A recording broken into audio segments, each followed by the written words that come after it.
So we're here at Periscope Studios, Studios. Portland, Oregon, the comics capital of North America. How long has this been open for? Like, when did you guys first start? Oh man, we were just talking yesterday about doing an official history of the studio, and let's see, I didn't come in. I want to say they put it together in 02 or 01. I came in 2004. I had moved up here, and I would keep popping in for about a year, and then finally I just snuck in and joined. And then we started adding more members and moved up from the third floor, which was this scary little windowless room, into this kind of corner section, and kept kind of growing and expanding and taking on more and various types of cartoonists from different areas of the field instead of just, you know, like big two Marvel DC comics. Now we have a really nice variety of people. Do you think that all you guys being together in one place makes it so that you produce more, produce faster? Have you found that your work has improved because other people are around you working? Yeah, everybody will say that because everyone thinks, well, I'm used to working at home. You know, they all work in their dungeons, like their attic or their basement. And then they come in and they find that everybody's just working like it's a regular office, even though it's fun stuff you like to look over the shoulder at. And you immediately realize, well, I can't sit around and wait for inspiration. Everybody's already doing it. And everybody sits down, gets busy, and bam, before you know it, a page is done. And you start to realize it's like, I'm treating this a little too artsy most of the time, when really I can treat it like any other job and plan my hours better. And that's what ends up happening. As a result, I don't hear of a lot of botched deadlines coming out of the studio. I hear of a lot of, and also when someone gets in trouble or gets handed an assignment that's, you know, an impossible deadline, we can all jump on it and help them out, you know, whoever's got time. And you know, we've gotten pretty good at managing how to do a work crew who comes in and still ends up with the right style and the right look for the book by the end of it, you know. We were just talking to Len Wein, and he was talking about the Four Watchmen, Mm-hmm. and how somehow they've all started to not compete with each other, but try to raise their game because they keep seeing pages and they're getting like nervous. They say, I have to be as good as that. Yeah, I would expect that. Do you find that here? I think that was the secret of EC Comics. You know, you had the best guys in the business, and yeah, I don't think they even talked to the outside world. They just saw like, man, I've got to hang with Wally Wood. You know, that was the way they worked. So I definitely think that's what's going on. You don't see a whole lot of people phoning it in here because everybody will just say, oh, that's nice, or that looks like fun, and then everybody goes, oh God, I wanted to hear something impressive. You know, so everybody kind of really tries to please each other here. Were you an EC Comics fan? Oh yeah, that's some of my favorite stuff. Yeah. Do you think anything in EC Comics influenced you? I mean, your work is not, I don't know that all of it. Really? Yeah, it's well, just, you know, I write a lot of different types of things. Sure. Like I'll do science fiction and Yeah. horror, all the stuff that EC did, and you know, I was a big fan of Williamson and Frazetta and Wally Wood and Jack Davis and Harvey Kurtzman, and the humor stuff, obviously.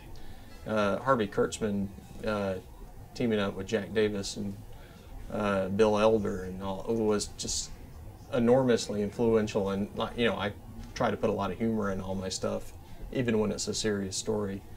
And I think EC was a huge part of that. Because, you know, even as good as Batman was when I was a kid, it wasn't that funny. ECs must have been difficult to find, though. I mean, were they things that you could go I would do, well, I'd have, the Mad stuff, I'd have those old reprints. Sure. And yeah, and it wasn't till like I was in my teens or something, I started being able to find, you know, well, they started doing those big reprints, Yeah, and yeah. everything, just in time. And before then, I was really into whoever was influenced by them, and I was always just trying to find the stuff. Like I really liked Bernie Wrightson, and I knew he was into Graham Ingalls and Frazetta So I would try to track down all those things, which was really hard when, you know, there wasn't specialty shops everywhere. Where were you? Like, I was in Burlington, North Carolina, so there wasn't a lot of that. But yet, there were really good comic shows being put on. That's where the Heroes Convention comes from. And John Hitchcock, who was at Acme Comics at the time, was putting on shows and bringing in guys who worked for EC. So I actually got to meet, you know, all these guys. You know, I got to meet Al Williamson and all this stuff, Angelo Torres. So, and it was just an unlikely place that in North Carolina they're all showing up, and like, you know, that was really lucky for me. Now, when I was in college, I would drive back anytime one of those shows was going on, and show my art around and get reviewed. And you know, you'd have Will Eisner and people like that there. And I remember showing my stuff to Will Eisner and thinking, oh man, I was sweating. I was like, Will Eisner's going to look at my pages. And then he went through, and all he talked about was my lettering.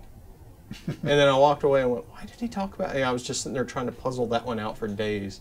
And now I realize why. It's because even though the rest of it needed work and everything, he kind of looked at it like I look at a lot of people's portfolios and thought, oh, you're fine. You'll, you know, a few years you'll be getting there or whatever. But this lettering's really sticking out on me because it's not up to the level of the rest of the stuff. And that's what he meant. I was just like, was it some kind of riddle or something? Did he, yeah, I was trying to interpret a prophet or something. So, okay, so how old were you when you, like, comic stores weren't everywhere where you were, but how old were you when you first finished a comic story that you read and realized that it meant something to you? I would have to, gosh, it's hard for me to break it up like that because I learned to read from comics. See, I had an edge. My dad owned a grocery store, so there was a spinner rack there. Yeah, so I just sat there at the spinner rack all the time. That was my little place in the store. I sat on a Coke machine, which now is in my basement, and I would just sit there and read everything. You know, I'd read the Archies, I'd read all the DC and Marvel books. You know, I'd read Warren magazines. That's why I got the, as Tom Spurgeon called it, the ecumenical approach to comics, where to me it was all the same. I didn't see it as like one was better. I read all the Harvey comics, like Hot Stuff and everything. You know, I could read Hot Stuff, and then I'd jump over to Superman, and I didn't feel like I was really shifting gears too much. It was all just entertainment. And the nice thing is, like, my kids are kind of getting like that now because I've got those Dark Horse Harvey compilations. So they're reading like Little Lotta and Dot and everything, and then they'll read like Marvel Adventures books I wrote. And or just whatever I'm bringing home at the time, you know. And then I'm glad. I don't like when kids have this whole thing like, no, this is the what I'm supposed to be reading or something. It's just like, it's all good, you know. All that matters is there's only good and bad. The rest of it's just broken up marketing. So okay, so were you able to tell your dad, like, hey, I like this one, order more of this, or? You know, to me it was just this magical thing that just came. Some guy came in and stocked them, and then that was the weird thing. I didn't actually read a lot of Marvel as a kid because whatever distributor came by and stocked the newsstand and the spinner rack mostly dealt with DC books. So I was really good at DC stuff. I knew that stuff really well. There were a few Marvels on there, but it wasn't until like we'd go on vacation and we'd stop at a 7-Eleven somewhere or something. 7-Eleven was essentially the Marvel chain store. That's funny. I remember that too. Because they would have the cups, and they said, "Oh, I can get a Ben Grimm slushy cup, icy cup." Slurpee. Sorry, I'm calling it the wrong thing. All right, Chris, was it Slurpee? It was. Yeah. Okay. It was a Slurpee. It was Slurpee. I'm yelling at Chris. It was Slurpee and Big Gulp. Yes. Big Gulp. We didn't have 7-Elevens where I grew up. Chris Somney's from the Midwest. What? They didn't? Not when I was little. Oh, okay. I was about an hour and a half away from a 7-Eleven. Oh, gosh. How he ever found out about comics, because they only existed. Yeah. So yeah, I was at the mercy of whatever that distributor, and often a lot of my comics had the covers torn off because, that's how my dad would then send the things back or Returnable. what. Yeah, Yeah. and you pulp the rest, but Yeah. I would keep them. So I had all these ripped up covers. So okay, you're a kid and you remember all these comics. Is there any one comic that you go, it just constantly sticks in my brain? Maybe you own it, maybe you you remember it really affecting you. Gosh. I know there's a lot of comics to choose from, but if Yeah, there's it's really tough. I was always enthralled by the Fawcett Dennis the Menace comics. Those were some of my. Those were probably exactly where I learned to read, because I would go over them. I had the context of the pictures to help me figure out the words. I occasionally yell at one of my parents and ask me what a word was.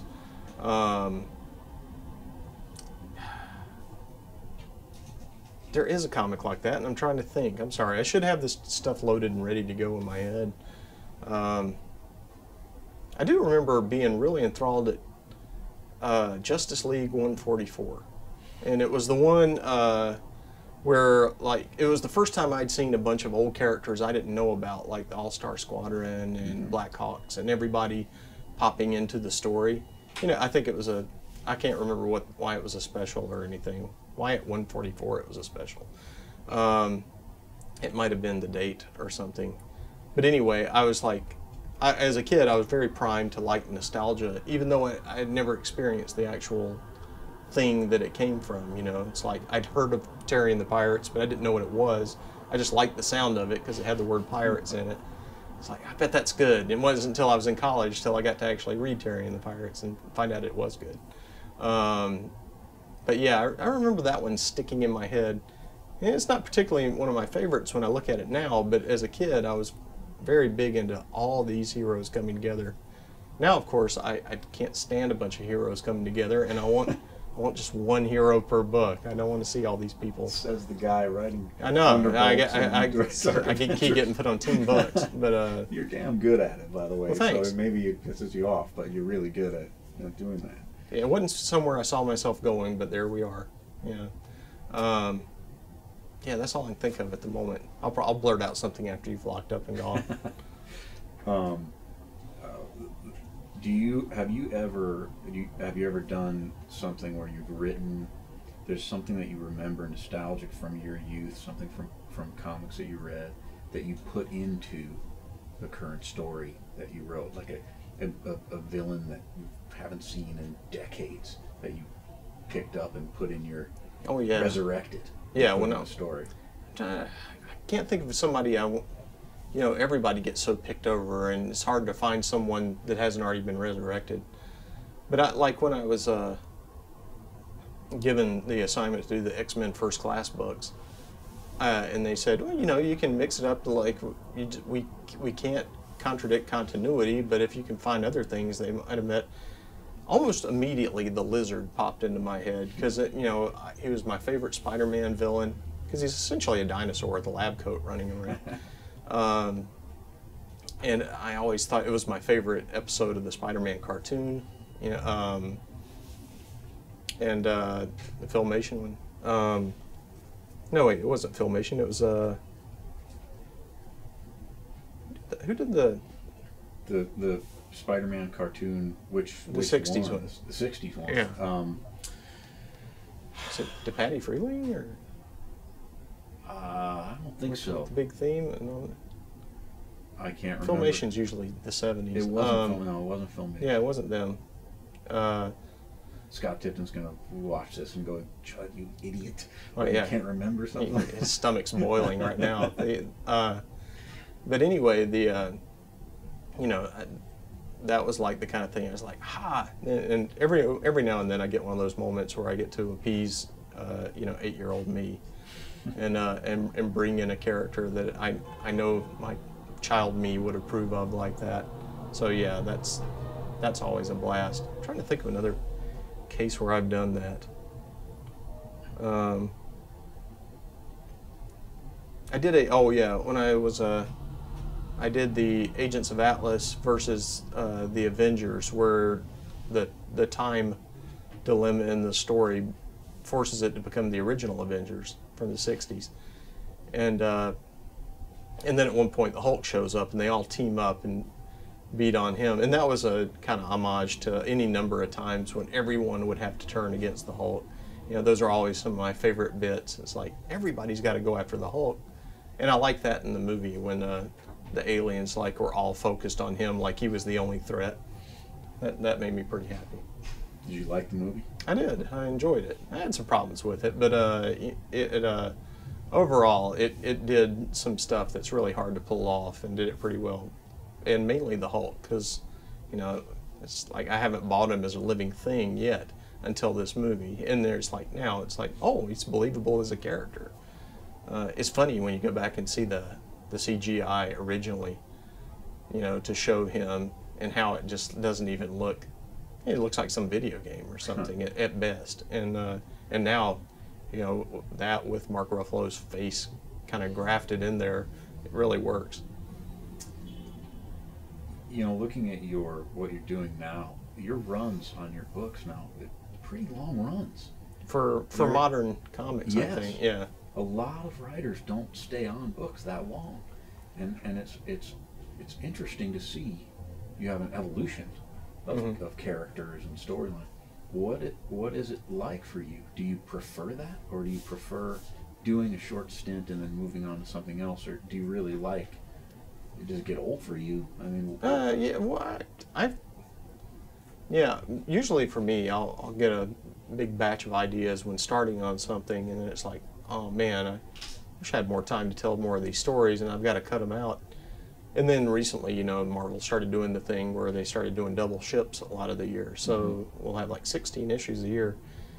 And while that doesn't create ideal situations on things for like artists who would like to have a nice solid run of the book, which I appreciate too. For me, just purely as a writer, I like the fact that it's like, oh good, now I can get all these ideas that I didn't have room for before in there. So yeah, I think it's kind of neat. I couldn't see doing something like 10 years on a book unless it were something that, you know, I had really created from the ground up. It was all me. But yeah, 2 years doesn't seem like much at all, really. The average reader doesn't really get how long it is. They just think, oh yeah, I've been reading this for a while. And yeah, because now when you think about it, Ed Brubaker's been on Captain America for how long? It's a long time. Especially in modern terms. Yeah. It's nothing compared to like a couple of decades ago when you expected, oh, well, for that 10 years, Kurt Swan was on it and stuff like that. Of course, that's nothing for Bendis. He's, yeah, oh yeah, he's just like, forever. Forever. I'll be doing this forever. Infinity. But yeah, I do feel like it lets you really get comfortable with something. And one of the things that's more important to me is I don't like being dropped on a big assignment with someone I've never worked with.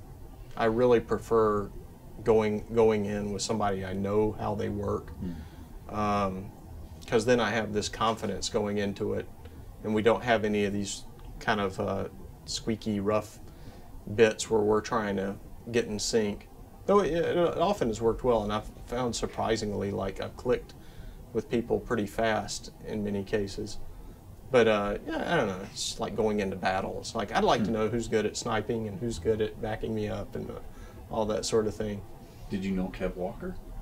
No, that was a huge surprise for me too, because I wasn't, when I started Thunderbolts, the artist and me we were very different in our approaches, and I just was, I felt kind of hamstrung because I just could not, the way he depicted things was not at all the kind of story I was trying to tell. And I usually try to morph and adapt to the artist, and I just couldn't figure out how to do it. And but that I was kind of coming in really at that point, just finishing Andy Diggle's run, because he was moving over to Daredevil, and they asked if I'd do it, and I thought, Thunderbolts? I don't know if I have anything to say with Thunderbolts. And then Bill Roseman kind of challenged me, and then I took the bait. But then, okay, then we got to the point where I was able to, okay, now you can kind of plan out a new direction for this book. You know, we want to bring in a different kind of anchor and everything, and I was going, Luke Cage, I wanted Luke Cage. And it's like, and Kev Walker is going to be the artist. So they had decided that, and I didn't know anything about Kev, but man, we kind of clicked right away. And then it wasn't at first what I was imagining it was going to be like, but then it was really a lot better than what I thought it was going to be. And then we kind of, like we were talking about the studio, it made me step up, because I suddenly realized I can pull off a lot of things, because Kev can draw a lot of things. He can design the heck out of something, and he has this great kind of over-the-top kind of sensibility that really is perfect for a team of villains. Yeah, it's just gorgeous. And what just came out, where we bring the Man-Thing back. I mean, you know, and he makes him a sentient being, and he just does very subtle tweaks to his design. Nothing's really majorly different, but he's making expressions and stuff all of a sudden, which is not easy to do with the Man-Thing. You know, he's just these 3 dangling things and these red orbs and a big pile of moss. Yeah, Kev's kind of like this he's sort of like this weird, as his style is now, this kind of love child with Jamie Hewlett and Mike Mignola slammed together. You know, and he used to work on 2000 AD starting out and stuff. He's incredible. I've liked his work for a long time. Yeah.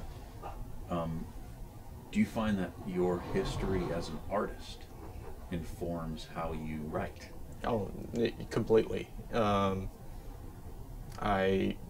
I feel like I know how to break up a scene and storytelling moments, because I'm not trying to write TV or some other medium that this isn't.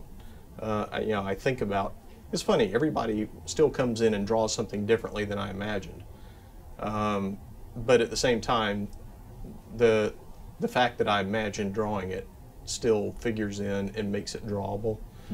And I try to always work with the artists and ask, like, what do you want to draw, and what do you want to do that people probably don't know that you want to do? And because that's an important thing I wish more people would ask their collaborators, because a lot of artists get stuck drawing whatever they saw or seen drawing last year.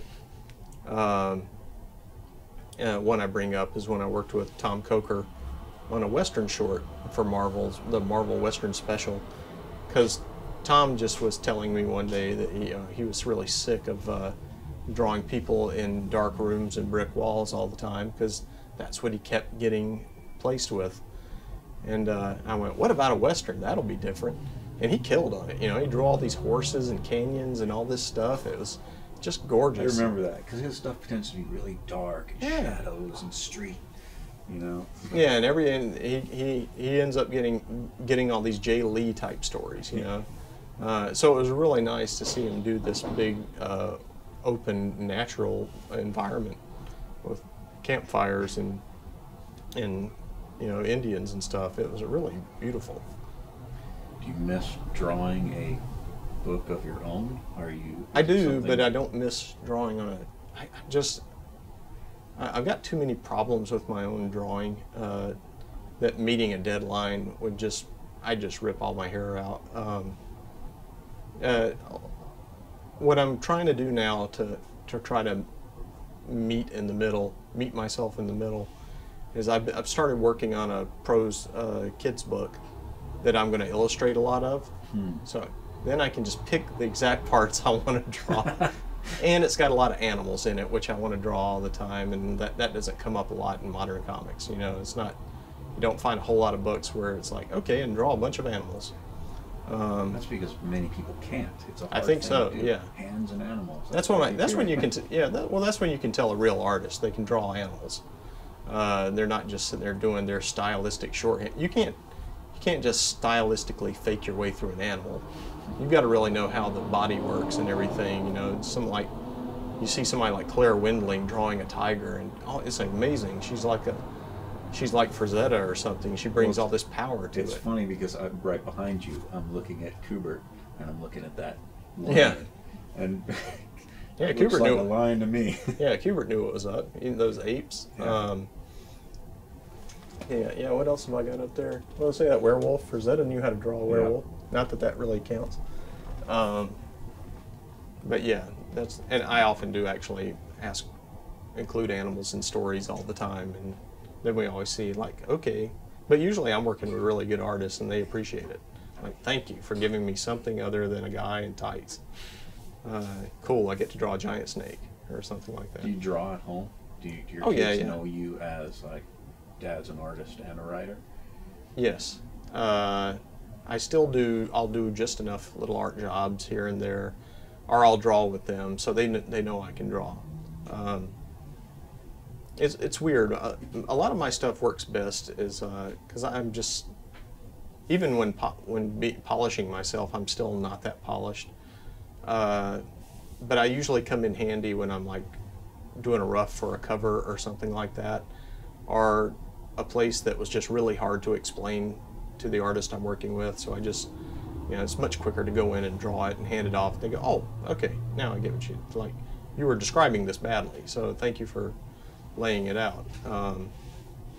So I do that every chance I get, and and then it just pushes them because they want to show off and show me that they can do better than me. So that, it's like, it's a big deal. I still win because I'm associated with it. You still have confidence about the industry and people reading and people. Oh yeah, because when you think about it, comics has never really had an ideal distribution system in its whole existence. And somehow it's managed to, like weeds growing through the sidewalk, keep forcing its way into existence. And you just still keep getting stuff, even when it doesn't make any sense. That it's like it really should have died out several times, and it keeps fighting through. I feel like, okay, it's just something that's determined not to go away. It's something that we react to, and I think it's because we react to it because it brings together the creative side of reading, which is where you get to build a world in your head, but also that kind of passive side where you want to see somebody else depict it too. So a reader is always working with the creators. They're always kind of teaming up with you to create the story.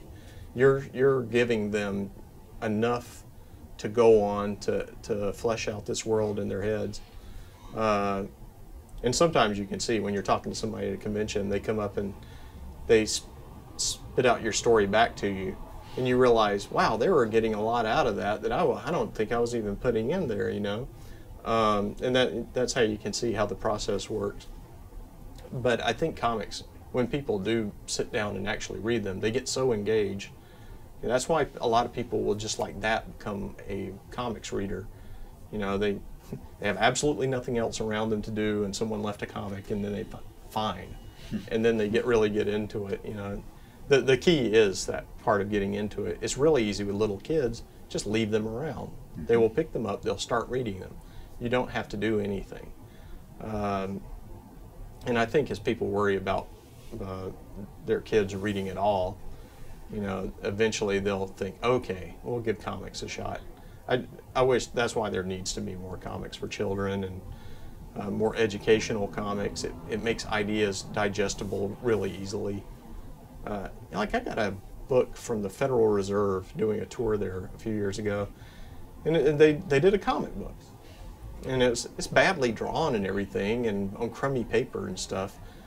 But I was reading through it, and even this kind of poorly produced comic book still actually got some hard concepts through my head because they presented it that way. I was like, wow, that really works. They actually did a good job explaining this. And because they put it in some format that I care about a little bit, it made me learn it. So, yeah, I really think the publishers ought to be aiming for the school market more than they are. I mean, you still got Scholastic. Right. They're still the million-pound gorilla that dominates the reading habits of kids in this country. And it's like, why aren't you trying to get with them and get your books through that way? Because they are the gateway. Well, it's tough. I mean, I deal with a lot of them, the libraries, and a lot of schools and things like that. It is very The libraries have been very helpful in recent years. Yes. A lot of independent group librarians have been taking it on themselves to really go out there and supply comics. They're proactive. Yeah. And part of it has to do with the fact that they're the most stolen books in the history of the library system. That's true. And obviously it's a good sign, Yeah. because kids want them, but they have tough times with their budgets because they can't keep buying graphic novels over and over. Well, they have to do it with all their books anyway, because their books wear out quickly. Right. You know, and I did the Enterman. I got a lot of orders from Baker and Taylor, who supply to the libraries a lot, and then those are always consistent because, you know, those things fall apart, and then Right. bam, they've got to send for another one. Well, it used to be they had the budget for hardcovers, and that's all they wanted from us retailers, Right. hardcovers, because they took longer for them to fall apart. Mhm. But then when their budgets were cut, they couldn't afford the hardcovers anymore. They had to order the trade paperbacks.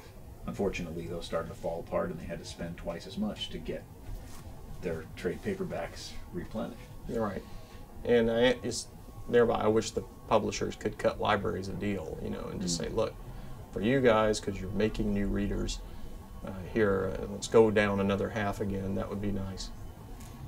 But anyway, I still think there's a huge appeal in comics that I do hope digital will get us there.